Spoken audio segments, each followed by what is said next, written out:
માર્ગ મકાન પંચાયત પેટા વિભાગ સોનગઢ તાલુકાના ગામોમાં મુખ્યમંત્રી ગ્રામ સડક યોજના હેઠળ મંજૂર થયેલ રસ્તાઓ જે અધૂરા હતા તે આખરે શરૂ કરવામાં આવ્યા, પરંતુ શું મજદૂરોના સ્વાસ્થ્યની સાથે છેડા કરી અધૂરી રહેલી કામગીરી શરૂ કરવામાં આવી?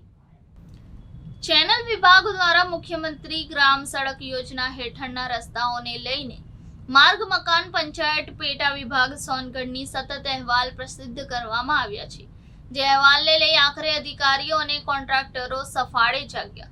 પરંતુ આ શું?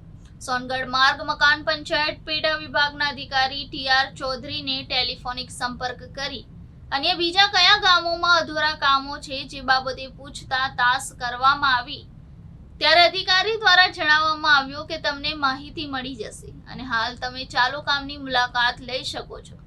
અધિકારીના જણાવ્યા અનુસાર ગત ચાલેલા અહેવાલ આમલગુડીના ગામની આજરોજ તારીખ 21/2/2024 બુધવારના રોજ 3 કલાકે મુલાકાત લેવામાં આવી, જ્યાં મજૂરોને સેફટીના બૂટ વગર જ કામ કરાવવામાં આવી રહ્યું છે અને કેટલીક જગ્યાએ હલકી ગુણવત્તાની આશંકા જણાઈ આવે છે.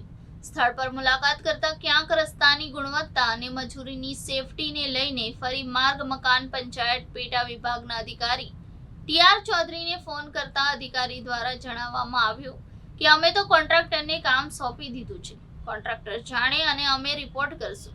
ત્યારે પેટ કરાવે વેઠની મજબૂરીમાં મજદૂરો સેફટીના બૂટ વગર જ મજબૂરીમાં કામ કરતા રહ્યા છે. ત્યારે લાગે છે કે એસી ઓફિસમાં બેસીને કામ કરતા અધિકારી આ લોકશાહીના દેશમાં લોકો દ્વારા ચૂંટાયેલ પ્રતિનિધિ અધિકારીઓ પણ કોઈ કાર્યવાહી કરાવે અને અધિકારીઓ એજન્સી પર કોઈ નક્કર કાર્યવાહી કરાવે એ જરૂરી બન્યું છે. અને ચાલેલા અહેવાલને લઈ જ્યારે રસ્તો બનાવવામાં આવ્યો છે ત્યારે આ રસ્તાનો ઉપયોગ કરનાર ખેડૂતોમાં પણ ક્યાંક ખુશી જોવા મળી રહી છે.